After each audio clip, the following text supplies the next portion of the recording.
മനോജ്, നേരത്തെ ദൃശ്യങ്ങളിൽ കാണുന്നുണ്ടായിരുന്നു ഈ വെറുതെ വിട്ട 19 ക്യാമ്പസ് ഫ്രണ്ട് ഭീകരരും വാഹനങ്ങളിൽ തിരിച്ചു പോകുന്നത്. ഈ വിധി നിരാശാജനകമെന്ന് ഇപ്പോൾ ABVP-യും യുവമോർച്ചയും മറ്റ് ദേശീയ പ്രസ്ഥാനങ്ങളുമെല്ലാം ഒരുപോലെ വിലയിരുത്തുന്നു. കാരണം അടുത്തിടെ രഞ്ജിത്ത് ശ്രീനിവാസൻ വധവുമായിട്ടൊക്കെ ബന്ധപ്പെട്ട് വളരെ പെട്ടെന്ന് വിചാരണ പൂർത്തിയാക്കി ആ കേസിൽ പ്രതി ചേർക്കപ്പെട്ട പോപ്പുലർ ഫ്രണ്ട് ഭീകരർക്ക് വധശിക്ഷ നൽകുന്ന നടപടി കോടതിയുടെ ഭാഗത്ത് നിന്നുണ്ടായി. അതിൻ്റെ മറ്റൊരു വശത്താണ് ഇപ്പോൾ ഈ ക്യാമ്പസ് ഫ്രണ്ട് ഭീകരന്മാരെ വെറുതെ വിടുന്നത്.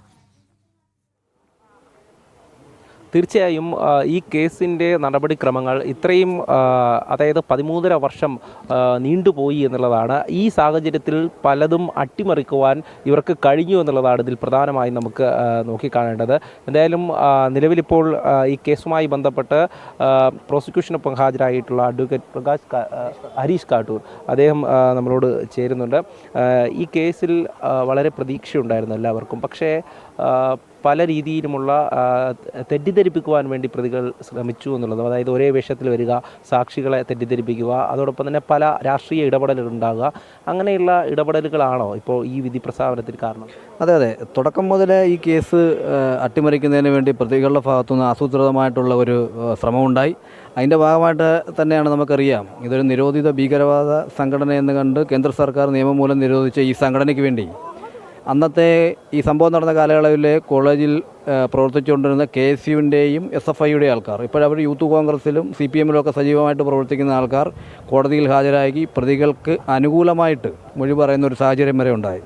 എന്നിരുന്നാലും ബഹുമാനപ്പെട്ട കോടതി മുമ്പാകെ പരിക്കേറ്റ സാക്ഷികൾ ഉൾപ്പെടെ 55ഓളം സാക്ഷികളെ വിസ്തരിച്ചു. ഈ സാക്ഷികളെല്ലാവരും ഈ പ്രതികളെ കോടതിയിൽ തിരിച്ചറിഞ്ഞു, അവരുടെ ആയുധം തിരിച്ചറിഞ്ഞു, അവർ ധരിച്ചിരുന്ന വസ്ത്രങ്ങൾ തിരിച്ചറിഞ്ഞു. കൂടാതെ 210ഓളം രേഖകൾ ബഹുമാനപ്പെട്ട കോടതി മുമ്പാകെ ഹാജരാക്കി, 50ഓളം തൊണ്ടി സാധനങ്ങൾ ഹാജരാക്കി. എല്ലാ തരത്തിലും പ്രോസിക്യൂഷൻ പരമാവധി എവിഡൻസ് ബഹുമാനപ്പെട്ട കോടതി മുമ്പാകെ സമർപ്പിച്ചിട്ടുള്ളതാണ്. പക്ഷേ ഈ തെളിവുകൾ വിലയിരുത്തുന്നതിൽ കോടതിക്ക് പരാജയം സംഭവിച്ചുവെന്നാണ് ഈ വിധിയിലൂടെ മനസ്സിലാക്കാൻ സാധിക്കുന്നത്.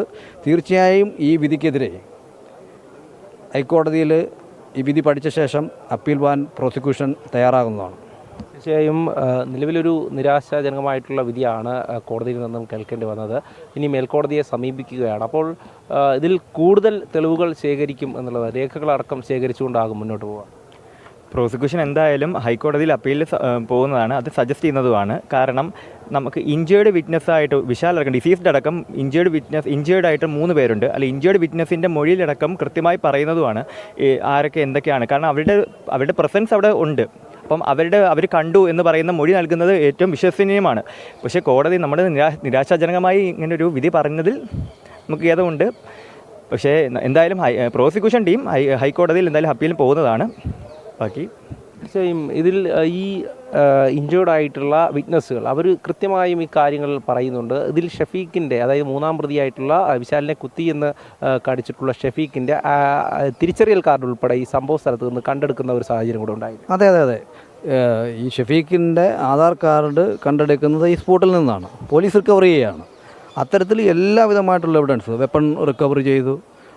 ആ വെപ്പൺ കൃത്യമായിട്ട് കോടതി മുമ്പാകെ എല്ലാ സാക്ഷികളും തിരിച്ചറിഞ്ഞു. അവിടെ ഒരു ക്രൈം നടന്നു വന്നത് തെളിവുണ്ട്. അതെ, തീർച്ചയായിട്ടും ക്രൈം നടന്നു വന്നതിന് തെളിവുണ്ട്. കാരണം നമുക്കറിയാം, കോളേജിലെ ഫ്രഷേഴ്സ് ഡേ ആണ്. അന്ന് എല്ലാ സാക്ഷികളും, ഈ കേസിൽ ഹാജരായിട്ടുള്ള മുഴുവൻ സാക്ഷികളുടെയും അവിടെ പ്രസൻ്റാണ്.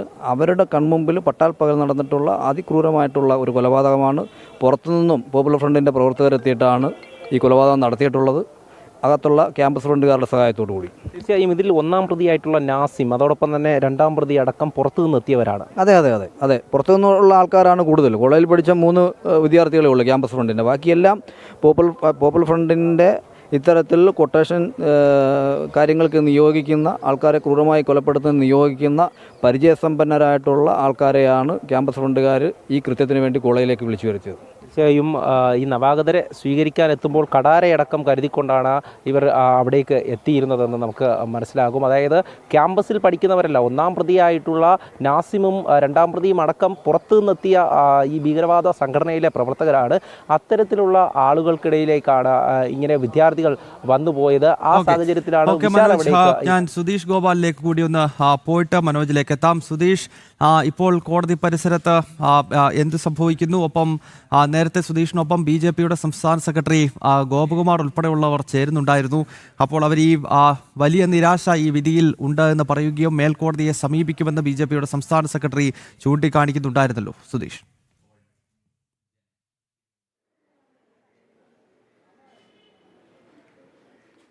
ഗൗതം, അങ്ങനെ തന്നെയാണ്. ഈ കേസിൻ്റെ വിധിയിൽ വലിയ നിരാശ തന്നെയാണ് BJP-യുടെയും ABVP-യുടെയും എല്ലാം പ്രവർത്തകർ പങ്കുവെക്കുന്നത്. കാരണം ഇത്ര കണ്ട് പരസ്യമായി നടന്ന ഒരു കൊലപാതകത്തിൽ അതിൽ വെറുതെ വിടുന്ന ഒരു സാഹചര്യം. അതിനിപ്പോൾ പ്രിയദർശൻ തമ്പി ഏറ്റവും പ്രതിഭാഗം അഭിഭാഷകൻ തന്നെ ചൂണ്ടിക്കാണിച്ചത് പോലീസ് ഒരു തെളിവ്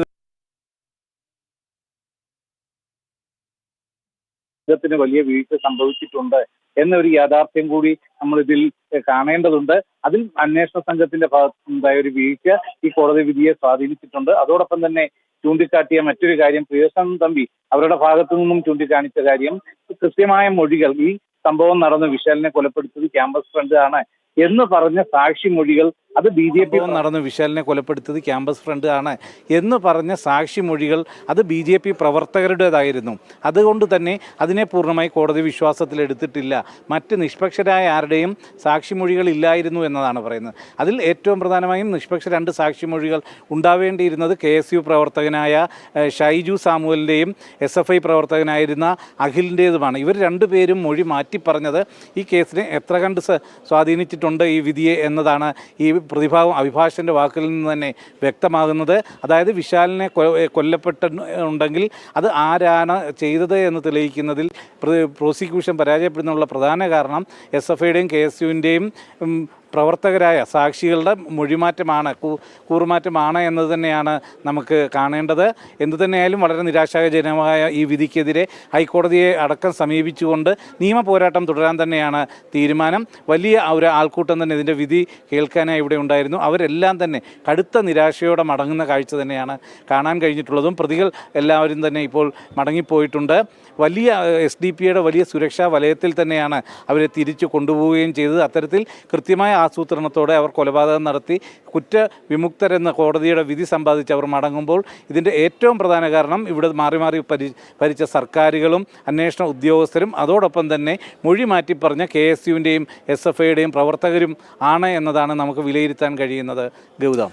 ഓക്കെ സുധീഷ്, വീണ്ടും മനോജിലേക്ക് പോകുന്നു. മനോജ്, ഈ കേസിലെ 3ാമത്തെ പ്രതിയായിട്ടുള്ള ഷഫീഖ്, പന്തളം കടക്കാട് സ്വദേശിയായിട്ടുള്ള ഈ ഭീകരനാണ് ഈ കൃത്യം നിർവഹിക്കുന്നത്. അതായത് 12ഓളം ഭീകരന്മാരെത്തി വിശാലിനെയും അതോടൊപ്പം തന്നെ വിദ്യാർത്ഥി പരിഷത്തിൻ്റെ മറ്റ് 7 പ്രവർത്തകരെയും ആക്രമിക്കുകയായിരുന്നു.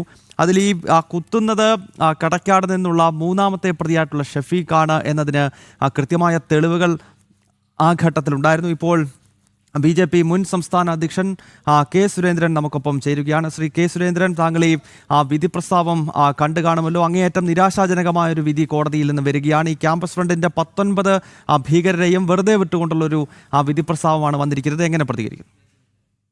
തീർച്ചയായിട്ടും ഞെട്ടിക്കുന്നതും നിരാശാജനകവും നീതിന്യായ വ്യവസ്ഥയോട് തന്നെ അവമതിപ്പുണ്ടാക്കുന്നതുമായിട്ടുള്ളൊരു വിധിയാണ് നിർഭാഗ്യവശാൽ ഇന്ന് വിശാൽ വധക്കേസിൽ ഉണ്ടായിരിക്കുന്നത്. പട്ടാപകൽ വിശാലിനെ കോളേജ് ക്യാമ്പസിന്റെ ഗേറ്റിനടുത്ത് വെച്ച് അതിക്രൂരമായി കൊലപ്പെടുത്തിയ മുഴുവൻ തീവ്രവാദികളെയും കോടതി വെറുതെ വിട്ടിരിക്കുന്നു എന്ന് കേൾക്കുന്നത് ഏറ്റവും വേദനാജനകമായിട്ടുള്ള കാര്യമാണ്, ഏറ്റവും ഞെട്ടിക്കുന്ന കാര്യമാണ്. നമ്മളെ നീതിപീഠത്തിന് കണ്ണു തുറക്കാൻ കഴിഞ്ഞില്ലേ എന്നുള്ള ചോദ്യം ജനങ്ങളിൽ നിന്ന് ഉയരുന്ന ഒരു വിധിയാണ് ഇന്നിപ്പോൾ ഉണ്ടായിരിക്കുന്നത്.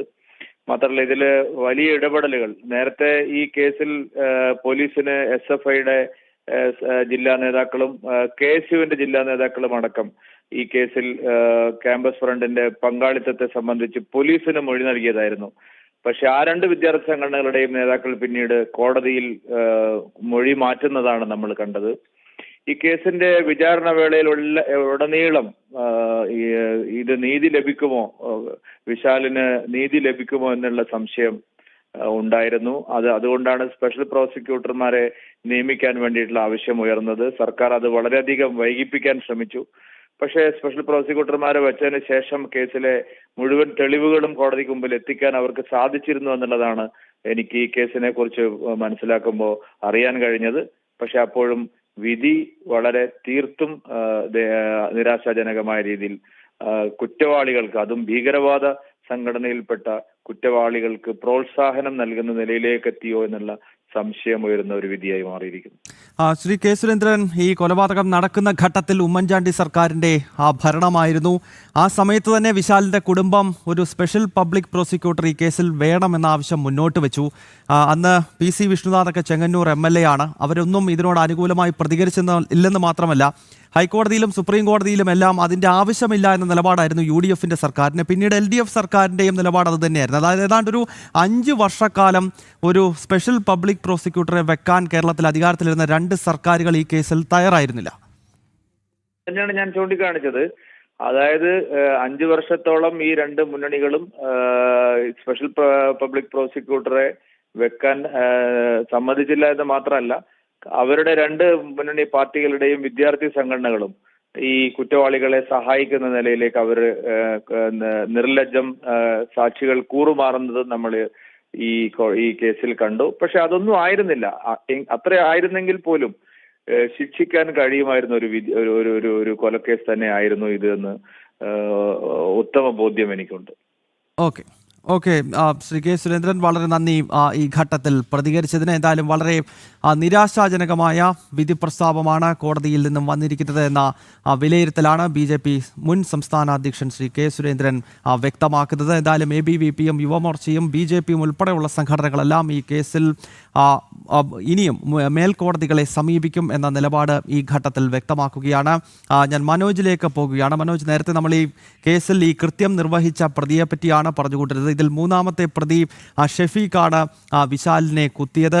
അതിൽ കൃത്യമായ തെളിവുകൾ ആ ഘട്ടത്തിൽ ഉണ്ടായിരുന്നു. മാത്രമല്ല, ഈ ആശുപത്രിയിലേക്ക് പോകുന്ന സമയത്ത് വിശാൽ തന്നെ പറയുന്നത് തന്നെ ആക്രമിച്ചത്, കൊലപ്പെടുത്താൻ ശ്രമിക്കുന്നത് ക്യാമ്പസ് ഫണ്ടിൻ്റെയും PFIയുടെയും ഭീകരരാണ് എന്നുള്ളതാണ്. അപ്പോൾ അത്രത്തോളം ശക്തമായ തെളിവുകൾ ഉണ്ടായിട്ട് പോലും ഈ കേസിൽ 19 ഭീകരരെയും ഈ ഘട്ടത്തിൽ വെറുതെ വിടുകയാണല്ലോ. അതുതന്നെയാണ്. അതായത് 3ാം പ്രതിയായിട്ടുള്ള ഷെഫീഖാണ് ഇത്തരത്തിലൊരു കൃത്യം നടത്തുന്നത് എന്നതിനെക്കുറിച്ചിട്ടുള്ള തെളിവുകളടക്കം ഹാജരാക്കിയിരുന്നു. 1ാം പ്രതിയായിട്ടുള്ള നാസിം പുറത്തു നിന്നും എത്തിയതാണ്. അതുപോലെ തന്നെ അൻസർ ഉൾപ്പെടെയുള്ള പ്രതികൾ, അങ്ങനെ 19 പ്രതികളാണ് ഈ കേസിലുണ്ടായിരുന്നത്.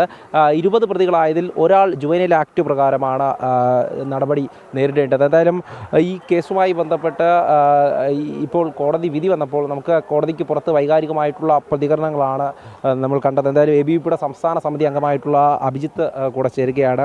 ഇങ്ങനൊരു വിധി, അതായത് ആലപ്പുഴ ജില്ലയിൽ കൂടെയാണ്, അതായത് വിശാലിൻ്റെ ഈ ഒരു കൃത്യം നടന്ന ചെങ്ങന്നൂർ ക്രിസ്ത്യൻ കോളേജിലെ തന്നെ ഈ ക്യാമ്പസ് ഫ്രണ്ടിൻ്റെ പ്രവർത്തനത്തിന് വേണ്ടിയിട്ട് SFI അതോടൊപ്പം തന്നെ KSU പ്രവർത്തകരൊക്കെ അവരെ സപ്പോർട്ട് ചെയ്തുകൊണ്ട്, അല്ലെങ്കിൽ അവർക്ക് സംരക്ഷണം ഒരുക്കിക്കൊണ്ടാണ് ഈ സാക്ഷി മൊഴി അടക്കം പറഞ്ഞിട്ടുള്ളത്. അപ്പോൾ ഇതിനെയൊക്കെ എങ്ങനെ കാണുന്നു?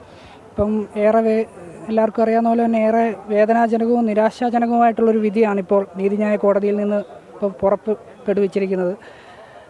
നമുക്കറിയാം, ഇതിൽ ദൃക്സാക്ഷികളായിട്ട് ആദ്യം പേര് വന്നിരുന്ന SFI KSU പ്രവർത്തകർ പിന്നീട് മൊഴി മാറ്റുകയും അവരിത് കണ്ടിട്ടില്ല എന്ന് കോടതിയിൽ വന്ന് കൂറുമാറി ബോധ്യപ്പെടുത്തുകയും ചെയ്തിട്ടുണ്ട്. വളരെ വേദനാജനകമായിട്ടുള്ളൊരു ഇതാണ്. ഇപ്പോൾ അഭിമന്യുവിൻ്റെ കേസൊക്കെ ഇങ്ങനെ നിലനിൽക്കുമ്പോഴത്തേക്കും സ്വന്തം പ്രസ്ഥാനത്തിന് തന്നെ അങ്ങനെ ഒരു ഭീഷണി മുഴക്കുന്ന മതസംഘടനയുടെ, തീവ്രവാദി സംഘടനയുടെ നേതാക്കൾക്ക് വേണ്ടിയിട്ട് ഒത്താശ പിടിക്കുന്ന ഈ SFIയുടെയും KSUവിൻ്റെയും ഒക്കെ ഈ നെറികെട്ട രാഷ്ട്രീയം എന്ന് തന്നെ ഇതിനെ പറയാൻ പറ്റത്തുള്ളൂ. അത് വളരെ വേദനാജനകമാണ്. കേവലം വിശാലേട്ടനോട് മാത്രമല്ല, അഭിമന്യുവിനോട് പോലും നിങ്ങളുടെ സ്വന്തം നേതാവായ അഭിമന്യുവിനോട് പോലും ചെയ്യുന്നൊരു വളരെ നീചമായൊരു കർത്തവ്യമാണത്. അതിലെല്ലാം ഉപരി ഈ രാജു എന്ന് പറഞ്ഞിട്ടുള്ള കോളേജിൻ്റെ തന്നെ സെക്യൂരിറ്റി ഗാർഡായിട്ടുള്ള രാജു, അദ്ദേഹം പോലും അവസാനം മാറുകയാണ് ഉണ്ടായത്. അപ്പോൾ എന്തായാലും ഇതിനെതിരെ ABVP മേൽക്കോടതിയെ സമീപിക്കും. ശക്തമായുള്ള പ്രതിഷേധ പ്രകടനങ്ങളൊക്കെ ആയിട്ട് തന്നെ ജില്ലാ തലത്തിലും സംസ്ഥാന തലത്തിലും അതിൻ്റെ വേണ്ടപ്പെട്ട രീതിയിൽ ചെയ്യും.